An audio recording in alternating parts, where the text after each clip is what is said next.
Bonjour, bonjour, bienvenue sur le plateau de Bâti Journal TV.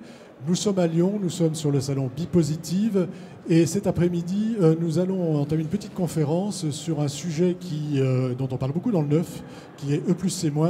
Mais nous, on a décidé d'en parler dans la rénovation, de voir si c'était transposable ou en tout cas comment on pouvait faire lorsqu'on rénovait, de parler E+C-. Donc, évidemment, basse énergie et bas carbone. Avec moi pour en parler, monsieur Marc Campesi, bonjour. Bonjour. Je vais vous demander de prendre le micro pour répondre, c'est plus facile. Bonjour, excusez-moi. Et vous êtes le dirigeant de Diagonal Concept. Qu'est-ce que Diagonal Concept? Alors, Diagonal Concept, c'est une structure qui fait de la conception-réalisation de bâtiments durables et qui s'est, entre autres, spécialisée dans la réhabilitation, principalement de bâtiments tertiaires et un peu de résidentiel. Voilà, et on va voir avec vous comment vous travaillez cette idée de basse énergie et bas carbone. À côté de vous, Angélique Sage, bonjour. Bonjour. Vous représentez Effinergie. Alors, oui, je suis chargée de mission technique chez Effinergie et on est un collectif, donc une association, et on œuvre dans l'efficacité énergétique. On crée des labels de performance énergétique dans la construction et la rénovation pour tout type de bâtiments qui suivent les usages réglementaires. Un gros recul, beaucoup d'expérience avec l'Observatoire. Tout à fait, BBC. un retour d'expérience qui est aujourd'hui dans l'Observatoire BBC et qui nous aide à avancer, à faire évoluer les labels aussi bien dans le neuf que dans la rénovation. En face de vous, Marie Soria Hao, bonjour. Vous représentez, vous êtes délégué général du cluster Éco-Énergie. Alors qu'est-ce que le cluster Éco-Énergie ? Alors tout à fait, le cluster Éco-Énergie, c'est un cluster de développement économique de la région Auvergne-Rhône-Alpes. Donc on est soutenu par la région pour favoriser le développement économique de nos entreprises et de stimuler leur innovation. Alors on va voir comment on stimule l'innovation sur l'énergie et le carbone. À côté de vous, Hélène Génin, bonjour. Bonjour. Vous êtes délégué général de BBCA. Absolument. Et BBCA donc. BBCA est une association qui s'appelle l'Association pour le développement du bâtiment bas carbone. C'est une association de maîtres d'ouvrage et de maîtres d'œuvre dont l'objectif, en fait, c'est la réduction de l'empreinte carbone du bâtiment. Voilà, donc on est avec vous plus sur l'aspect carbone. Absolument. Comment ça se passe alors? Comment, dans l'existant, qu'est-ce qu'on va aller chercher quand on cherche le bas carbone dans l'existant? Alors, juste un petit brin d'historique, en fait. L'association BBCA, qui aujourd'hui fait partie du comité de pilotage E+C- sur le neuf en tant qu'expert carbone, a initié en 2015, en fait, la réflexion sur le bâtiment bas carbone avec le premier référentiel de mesure de l'empreinte carbone du bâtiment neuf, qui a inspiré sous un aspect largement, en fait, la brique carbone de E+C-. On est reparti sur les mêmes travaux, en fait, en rénovation depuis 2 ans. Et nous avons lancé en novembre 2018 le premier label BBCA Rénovation, qui est d'abord un référentiel sur lequel on pose des exigences qui ont été établies à partir de bâtiments pilotes et qui permettent non seulement de mesurer une rénovation bas carbone et également de s'étalonner par rapport à des niveaux d'exigence bas carbone. Donc qu'est-ce qu'on va mesurer? Pourquoi il est absolument important de se mettre dans cette démarche rénovation bas carbone? C'est d'une part de poser, d'abord parce que la neutralité carbone, qui fait partie des enjeux clés en fait, auxquels nous faisons face à horizon 2050, ne pourra pas se faire sans la rénovation, puisque le parc neuf... Oui, parce que c'est le parc le plus important. Enfin, exactement. On le sait, que c'est après on parlera de massification. Absolument. Mais c'est l'enjeu. Donc tout l'enjeu, en fait, effectivement, c'est d'embarquer la rénovation dans cette démarche.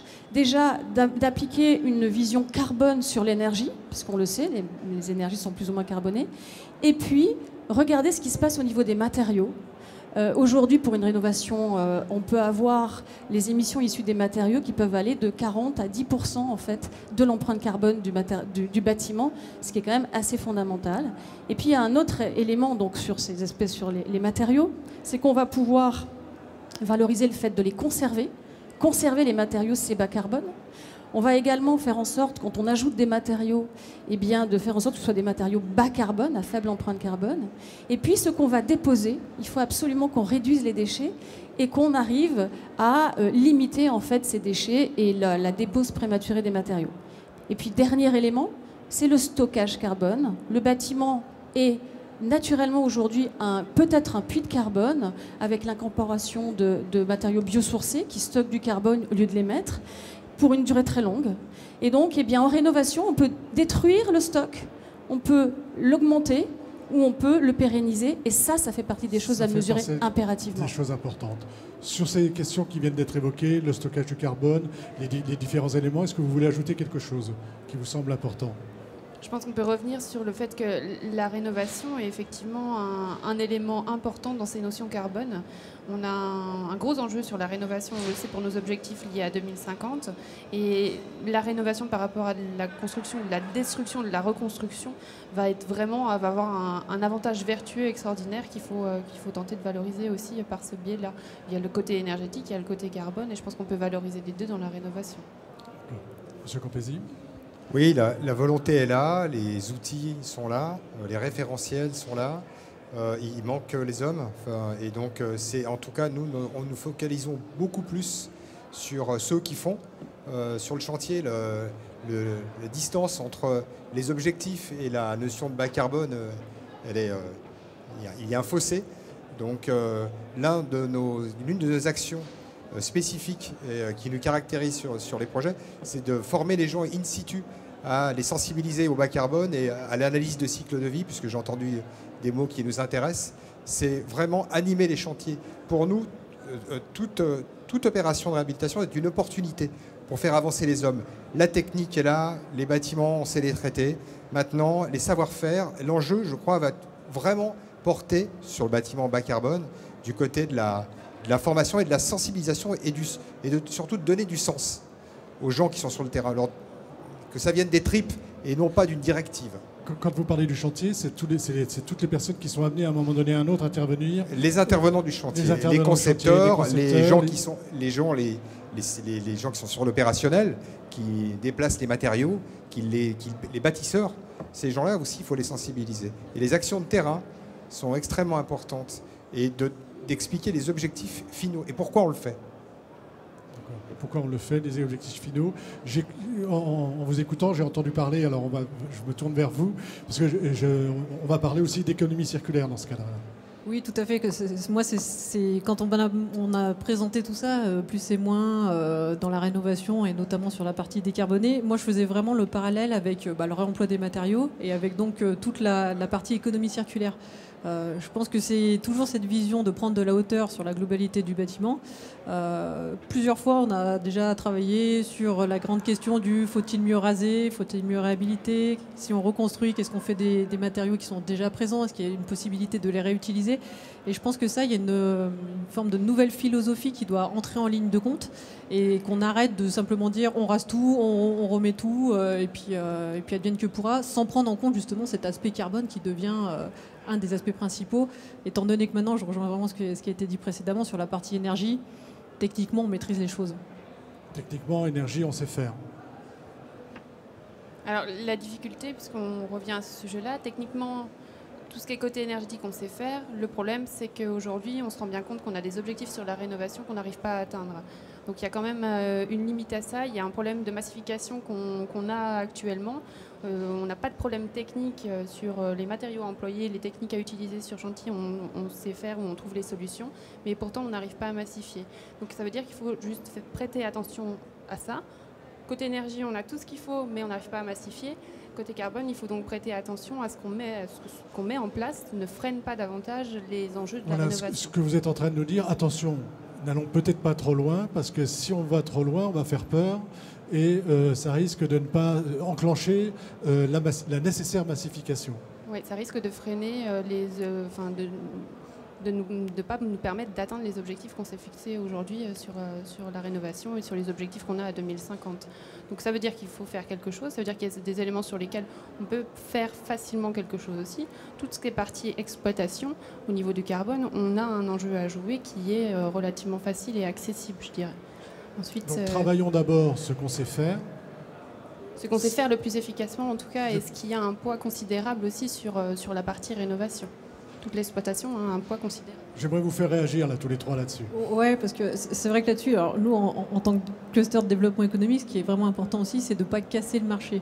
Donc il faut que chaque projet soit effectivement écologiquement et durablement réalisable, ça c'est clair, mais il ne faut pas oublier la partie économie du marché. Et donc économiquement parlant, il faut que le chantier soit finançable. Ça c'est vraiment le point de base, et de mettre la barre peut-être trop haute pourrait bloquer le marché, et donc il faut bien faire aussi attention à ce que les entreprises puissent continuer de travailler dans des... Je réagis parce que tout à l'heure, avant vous, on a eu une autre émission sur un chantier bas carbone qui a été réalisé par un bailleur social, Logirep, et une entreprise qui est une entreprise du bâtiment. Et la dame qui était à votre place pour Logirep nous a dit que ça ne nous a pas coûté plus cher. Et pourtant, on est allé très loin dans la démarche. Donc ça doit être possible.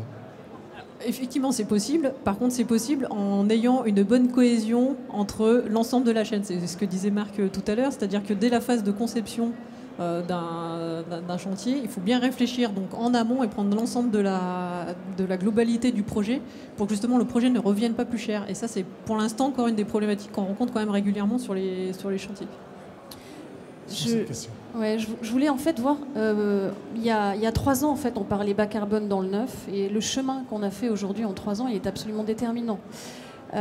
Et on en arrive même à parler rénovation. Un de vos confrères a fait une petite enquête qui disait qu'aujourd'hui en fait des professionnels interrogés s'exprimaient pour lesquels en fait à 43% la rénovation bas carbone était un sujet, alors que l'efficacité énergétique était à 80%.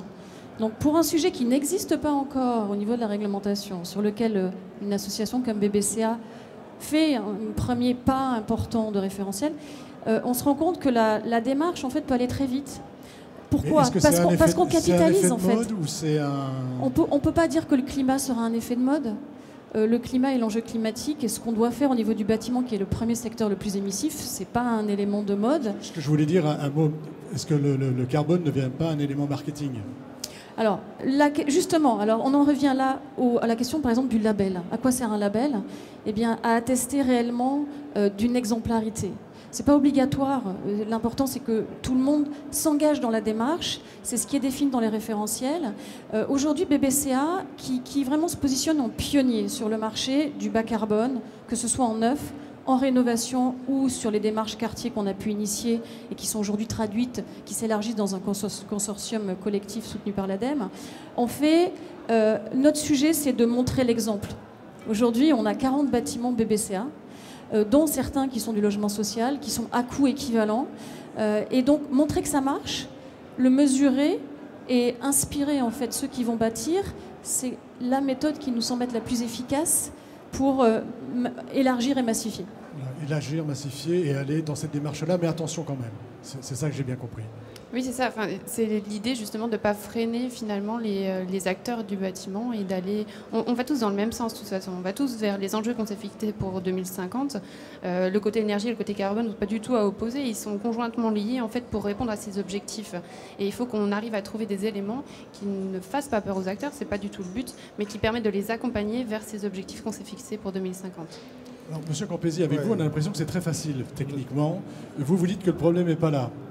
Non, moi je pense que le problème il n'est pas économique non plus, parce qu'on commence à maîtriser un peu les coûts maintenant. Donc ce sont des choses qui deviennent abordables. On travaille aussi beaucoup sur la notion de coût global, c'est-à-dire pas seulement le coût initial, mais le coût phase d'exploitation, aussi sur des notions de robustesse. On revient à d'autres considérations, celles qui existaient déjà dans le concept des années 60, où on travaillait sur la durabilité des produits. Et donc cette notion de produit bas carbone, c'est quoi un produit bas carbone ? C'est un produit bas carbone qui a une durée de vie de 3 ans, ou un produit qui est bas carbone mais qui a une durée de vie qui est un peu plus consommateur en carbone mais qui a une durée de vie de 70 ans. Voilà, donc là, effectivement, les outils sont nécessaires. Mais encore une fois, je pense qu'il y a un changement aujourd'hui. Je pense que la société consumériste, elle arrive à ses limites. On a puisé de partout, on a pollué le ciel, la terre, l'eau. Il y a une prise de conscience, il y a un changement qui est en train de s'amorcer. Et je pense que, pour aller jusqu'au bout, je pense que maintenant, ces sujets-là, bas carbone, énergie positive, etc., on y viendra plus facilement. Le seul point de blocage, s'il y en a il y en a un pour nous quand même, c'est le duo investisseur-occupant. Parce que l'investisseur, lui, il a la notion de rentabilité. L'occupant, il va être sur le bien-être des usagers, etc. L'image renvoyée par un bâtiment vertueux. Il y a une vraie dualité. Pour moi, l'enjeu, il est là. Et il faut agir au niveau des promoteurs et des investisseurs pour leur démontrer que la valeur verte, c'est la valeur de demain. Et quand ils souhaiteront revendre ou valoriser leurs bâtiments dans 15 ou 20 ans, les bâtiments tels qu'ils sont conçus aujourd'hui seront dévalorisés largement d'ici à 20 ans. Il y a une vraie réflexion que nous sommes en train de mener en collaboration avec des étudiants, enfin peu importe.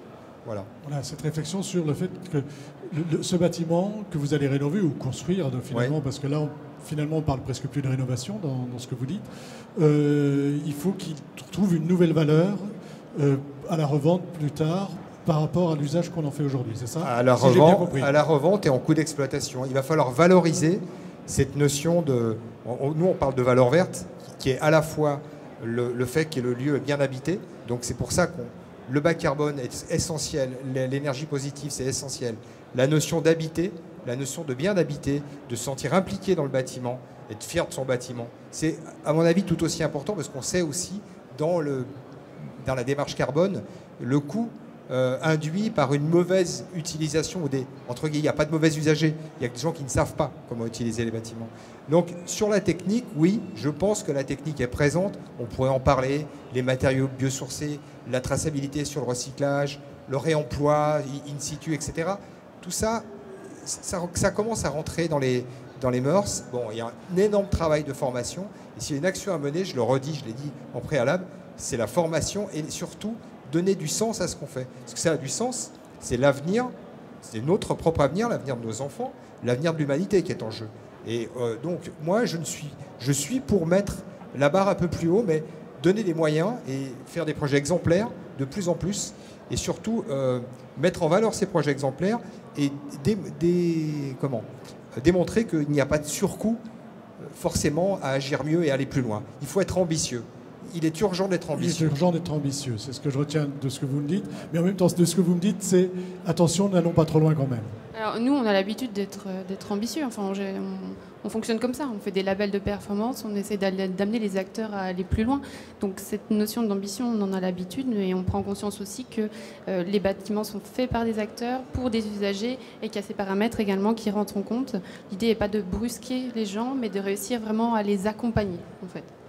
Sur ce que vient de dire M. Campesi, je vous voyais approuver. Est-ce que vous voulez ajouter quelque chose? Alors moi, je peux me le permettre parce que moi, je ne gère pas de label. Voilà. Mais de dire que par rapport à mes deux voisines, moi, je pense que justement, les labels, c'est un levier par rapport à l'expérimentation, par rapport à des bâtiments démonstrateurs, des bâtiments pilotes, qui permettent de démontrer que oui, c'est possible, parce qu'en fait, c'est par la démonstration qu'on va réellement... ou par des visites, on a aussi organisé des visites de chantier, etc., qu'on montre que c'est possible. Et c'est comme ça en fait que la pédagogie va rentrer au fur et à mesure. Par contre, c'est vrai que tout ne va pas pouvoir se faire du jour au lendemain. Et je pense que la pédagogie, elle va venir et de la maîtrise d'ouvrage, donc celui qui va donner le feu vert quelque part. C'est lui qui doit être quelque part le moteur. Exactement, parce que si lui il est le moteur, forcément les entreprises derrière vont suivre. Donc en fait, je pense que tout de suite, nous on est plus côté entreprise, donc on va faire de la pédagogie au niveau des entreprises, mais il y a aussi un gros travail, je pense, à faire sur la partie plus du client, donc on va dire de la maîtrise d'ouvrage de manière un peu globale. Et là, je rejoins complètement ce que disait Marc. La valeur verte de l'immobilier, par exemple, c'est vraiment des notions qu'il faut faire entrer dans le collectif, pour vraiment valoriser toute cette philosophie et toute cette démarche environnementale, bas carbone et énergie. Donc si je retiens un petit peu un de nos échanges, on sait faire, on y arrive, il faut massifier et il faut mobiliser, on va dire, le maître d'ouvrage. C'est ça, je pense que les choses peuvent démarrer vraiment de la demande et pas seulement de l'offre, parce que l'offre, on a plein d'entreprises qui savent faire, qui sont là et tout, mais en fait il faut que la demande soit aussi là pour pouvoir actionner le marché. C'est pour ça quand je disais il faut que ce soit économiquement finançable, c'est-à-dire qu'il faut que ce soit celui qui donne l'ordre de faire les travaux, qui ait bien conscience qu'il doit le financer et qui ne le financera pas forcément avec un surcoût quand il a une vision globale des choses. Voilà, pas de surcoût avec une vision globale et surtout une nouvelle valeur du bâtiment. On arrive un petit peu au terme de notre échange, donc je vais vous demander une petite conclusion, une dernière intervention en forme de conclusion. Ce qui est fondamental, en fait, c'est de se mettre dans une démarche où on va arriver à mesurer pour piloter, en fait, la réduction. Sans faire ça, c'est vraiment très, très compliqué d'agir. D'agir et d'identifier les bons leviers actionnés. Il faut quand même une méthode. Il faut mesurer. Donc après, voilà, il y en a une qui est mise au point, qui est BBCA Rénovation. Regardez-la, faites-en ce que vous avez envie d'en faire, mais en tout cas, voilà, des professionnels ont travaillé là-dessus. Et c'est vraiment, vraiment intéressant et accessible. La deuxième chose qui est importante, c'est que là où on est tous d'accord, c'est qu'il faut réduire les consommations énergétiques. C'est une évidence. On est tous d'accord sur ça. Et après, il y a un autre sujet... On est tous d'accord, mais est-ce qu'on le fait? Alors, réduire les consommations énergétiques, c'est une chose. Stéphane, mais juste, je voudrais... Donc, réduire les consommations énergétiques, il faut le faire. Et ensuite, à un moment donné, la réduction trop importante des consommations énergétiques peut être complètement en défaveur du carbone. Et c'est là où, parce que des matériaux vont être ajoutés pour réduire et réduire encore, et c'est là où il faut arrêter la réduction des consommations énergétiques. Il faut réellement avoir, par cette vision carbone, un impact global de l'empreinte carbone du bâtiment. Faire attention de ne pas aller ajouter des couches et des couches et des couches sur le bâtiment. Voilà. Et de dans ces leviers, voilà, et du stockage. Par rapport à la thématique de l'émission, je trouve que c'est intéressant de parler de quelque chose qui du coup n'existe pas, hein, le plus c'est moins rénovation. Ça n'existe pas. C'est ça, c'est novateur. Non, ce qui est vraiment intéressant, c'est de se dire la démarche plus c'est moins qui est dans le neuf, je pense qu'elle est vraiment intéressante dans le sens expérimental. C'est-à-dire qu'avant de faire tomber une réglementation, on prend le temps, et ça c'était la première fois d'ailleurs que ça existait, de prendre le temps de faire cette expérimentation pour savoir à quel niveau on va pouvoir mettre la future réglementation.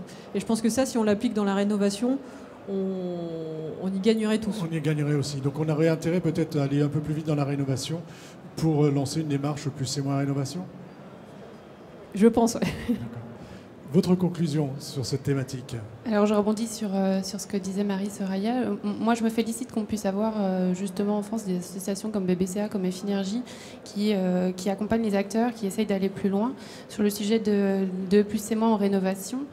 Le fait de baisser les consommations va déjà nous aider, donc on a déjà des éléments qui sont là, qui sont prêts, qui sont accessibles. Et je pense que l'idée effectivement de ces associations, c'est de mettre en place des éléments pour y arriver, des éléments plutôt pédagogiques, des labels qui permettent aux acteurs d'aller vers ces notions. Et pour cette notion de massification, de trouver des solutions qui vont aller à tout le monde.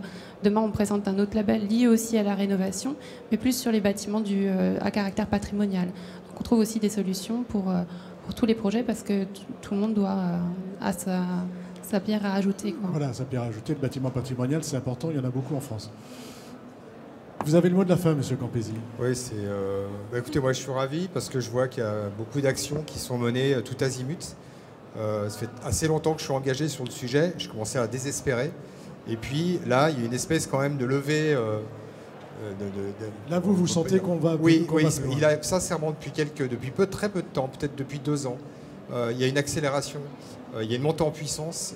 J'enseigne aussi et je le vois même auprès des étudiants, il y a un changement de paradigme qui se met en marche. Donc je suis assez optimiste. Il n'empêche que quand même la réhabilitation, c'est un sujet difficile. Parler de rénovation, c'est compliqué parce qu'il y a des typologies de bâtiments extrêmement nombreuses. De quoi parle-t-on ? On ne peut pas tout traiter de la même manière, on ne peut pas uniformiser, c'est assez complexe, mais voilà, c'est stimulant parce que là, pour le coup, ça a du sens et on va travailler sur autre chose que de la technique, on travaille aussi sur de l'humain et c'est vraiment extrêmement intéressant. C'est réjouissant pour les années à venir, enfin j'espère. Ah bah écoutez, merci. Merci de finir sur une note optimiste. Et une émission, donc, merci d'être venu sur le bateau de Bâti-Journal TV. Et c'est une émission à retrouver sur notre site Bâti-Journal TV et sur le site de notre partenaire Bipositive. Merci à vous d'être venu jusque-là. Merci. Je suis content d'avoir fait cette émission.